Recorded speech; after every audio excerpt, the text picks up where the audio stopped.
Assalamualaikum warahmatullahi wabarakatuh. Di sini saya Robiatul Adawiyah, NIM terakhir 235 akan menjelaskan profesional mulai dari pengertian, karakteristik, serta asas profesional. Nah, profesional menurut Kamus Besar Bahasa Indonesia atau KBBI itu adalah kata yang bersangkutan dengan profesi, yaitu memerlukan kepandaian khusus untuk menjalankan suatu profesi. Jadi di sini profesional dimaksudkan adalah seseorang yang memang benar ahli dalam suatu bidang atau dalam suatu profesi. Nah, profesional di sini juga ada yang mengartikan bahwa profesional adalah seseorang yang memang benar-benar ahli di bidangnya dan melakukannya dengan sungguh-sungguh, tidak hanya menjadikannya sebagai pengisi waktu luang atau malah main-main. Nah, profesional di sini disebutkan oleh Bernard Barber, perilaku profesional harus memenuhi persyaratan sebagai berikut. Yang pertama, mengacu pada ilmu pengetahuan. Yang kedua, berorientasi pada masyarakat, bukan untuk kepentingan pribadi. Yang ketiga, pengendalian perilaku diri dan menggunakan kode etik. Dan yang keempat adalah imbalan atau kompensasi uang atau berupa kehormatan yang merupakan simbol prestasi kerja dari seseorang yang profesional, dan bukan tujuan dari profesi tersebut. Karakteristik profesional. Nah, dalam menerapkan perilaku profesional, kita akan berhadapan dengan beberapa karakteristik dari profesional tersebut. Yang pertama, memiliki kemampuan dan pengetahuan yang tinggi, yang nantinya akan sangat berpengaruh pada kinerja dari seseorang yang profesional tersebut. Yang kedua, memiliki kode etik. Nah, seseorang yang profesional pastinya mempunyai kode etik yang sangat tinggi terhadap pekerjaannya. Yang ketiga, memiliki tanggung jawab profesi dan integritas tinggi. Seseorang bisa dikatakan profesional apabila ia tepat waktu, pengerjaannya baik, dan itu juga membutuhkan tanggung jawab dan integritas yang sangat tinggi. Yang keempat, memiliki jiwa pengabdian kepada masyarakat. Jadi, seseorang yang profesional melakukan sesuatu atau berprofesi atau bekerja itu tidak hanya untuk pekerjaannya atau dirinya, melainkan juga untuk kontribusi kepada masyarakat. Yang kelima, memiliki kemampuan yang baik dalam perencanaan program kerja. Nah, seseorang yang profesional itu hendaknya memiliki perencanaan atau manajer waktu yang baik dalam program kerjanya. Yang keenam, menjadi anggota organisasi profesinya. Seseorang yang profesional pasti sangat menekuni bidangnya dan memiliki organisasi profesi, bukan memiliki tapi lebih menjadi anggota dari organisasi profesi tersebut. Ialah asas profesional. Nah, asas profesional adalah asas yang mengutamakan keahlian yang berlandaskan pada kode etik dan ketentuan peraturan perundang-undangan yang berlaku. Nah, standar dari penerapan asas profesional tersebut ialah berimbang, adil, dan jujur, tidak memutarbalikkan fakta, membedakan antara kehidupan pribadi dengan kepentingan umum, meneliti setiap berita yang ada sehingga tidak mudah untuk terpengaruh, dan yang terakhir ialah mengutamakan tanggung jawab daripada kepentingan pribadi. Sekian presentasi dari saya dan akan dilanjut oleh rekan saya. Selanjutnya saya di sini akan menjelaskan tentang definisi dan karakteristik dari asas profesi. Pengertian profesi secara etimologis itu berasal dari kata profession yang berarti pekerjaan.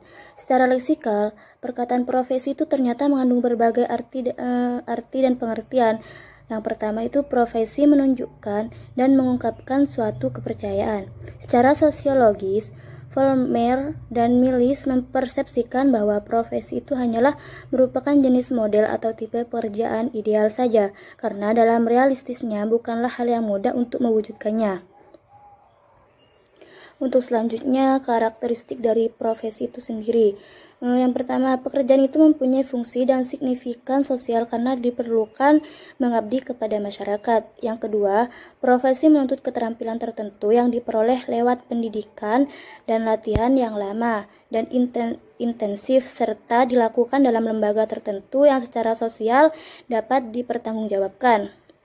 Yang ketiga, profesi didukung oleh suatu disiplin ilmu atau a systematic body of knowledge, bukan sekedar serpihan atau hanya conventions. Yang keempat itu ada kode etik yang menjadi pedoman perilaku anggotanya beserta sanksi yang tegas dan jelas terhadap pelanggar kode etik. Yang kelima ada sebagai konsekuensi dari layanan yang diberikan kepada masyarakat, maka anggota profesi secara perorangan ataupun kelompok mendapat imbalan finansial atau material. Untuk selanjutnya saya akan menjelaskan tentang persyaratan profesi. Yang pertama ada pekerjaan penuh. Artinya pekerjaan yang diperlukan oleh masyarakat atau perorangan. Tanpa pekerjaan tersebut masyarakat akan mengalami kesulitan. Yang kedua itu ada ilmu pengetahuan. Dan juga diperlukan ilmu pengetahuan. Tanpa ilmu pengetahuan, profesi tidak akan bisa berjalan dengan maksimal. Yang ketiga ada aplikasi ilmu pengetahuan. Dalam ilmu pengetahuan tentunya kita harus mengaplikasikannya. Maksudnya penerapan teori-teori ilmu pengetahuan untuk membuat atau memecahkan suatu yang diperlukan. Yang keempat ada lembaga pendidikan. Ilmu pengetahuan tersebut harus dipelajari dari lembaga pendidikan tinggi yang khusus mengajarkan, menerapkan, dan meneliti serta mengembangkan ilmu tersebut. Yang kelima harus berperilaku profesional, maksudnya perilaku yang memenuhi persyaratan tertentu, bukan perilaku pribadi yang dipengaruhi oleh sifat atau kebiasaan pribadi. Perilaku profesional ini harus diterapkan ketika melaksanakan profesinya. Mungkin itu saja penjelasan dari saya, kurang lebihnya mohon maaf. Assalamualaikum warahmatullahi wabarakatuh. Saya sebagai pemateri ketiga akan menjelaskan tentang profesionalisme. Beberapa pengertian profesionalisme menurut para ahli. Yang pertama ada dari menurut Sudarwan Danim, profesionalisme mengandung arti mutu atau kualitas yang dimiliki seseorang yang menunjukkan pada rasa komitmen dan rasa ingin selalu meningkatkan kemampuan pada pekerjaan yang diemban. Kemudian yang kedua yaitu ada menurut Ahmad Tafsir, profesionalisme itu adalah teori yang mengajarkan bagaimana menjadi seorang yang profesional di setiap pekerjaannya. Yang ketiga ada menurut Wigjo Subroto, profesionalisme adalah ilmu yang mendeskripsikan bagaimana melakukan kegiatan kerja tertentu dalam masyarakat, berbekal keahlian yang tinggi dan berdasarkan rasa ketertarikan serta semangat dalam pengabdian dan selalu siap memberikan pertolongan kepada masyarakat yang tengah mengalami kesusahan dalam kehidupannya. Kemudian profesionalisme menurut Kamus Besar Bahasa Indonesia yaitu kualitas dan tindak tanduk yang merupakan karakteristik suatu profesi atau orang yang profesional. Profesionalisme juga diartikan sebagai pemahaman seorang yang profesional dalam mengemban profesinya, di mana arti profesionalisme di sini itu menunjukkan perpaduan antara kemampuan antara keterampilan yang dikuasai dengan karakter yang bertanggung jawab secara moral. Profesionalisme secara umum diartikan sebagai cara kerja yang profesional, menguasai bidang kerja kreatif dan inovatif untuk mencapai kualitas kinerja yang tinggi.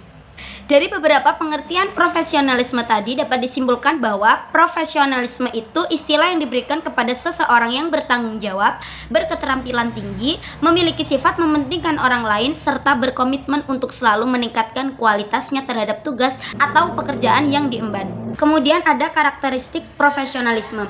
Menurut Anuradha, ada 5 karakteristik profesionalisme.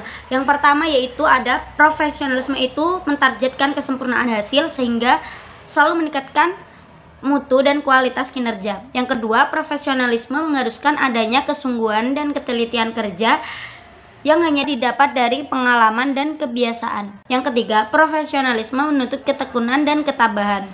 Yang keempat, profesionalisme memerlukan integritas yang tinggi. Dan yang kelima, profesionalisme memerlukan adanya kebulatan pikiran dan perbuatan sehingga tercapai efektivitas kerja yang tinggi.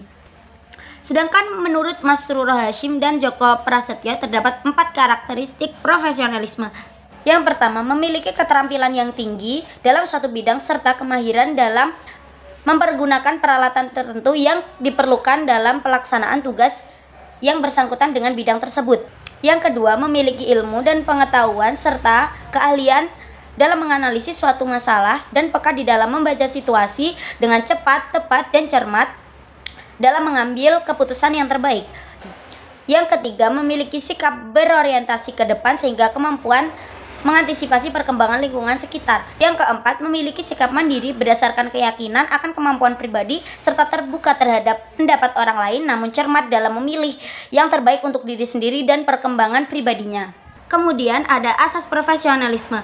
Asas profesionalisme atau bisa disebut juga asas profesionalitas adalah prinsip pelaksanaan praktik keinsinyuran yang didasari pada perilaku yang menunjukkan sikap ideal, meningkatkan dan memelihara citra profesi, mengejar kualitas dan cita-cita profesi, serta mengembangkan diri secara berkelanjutan.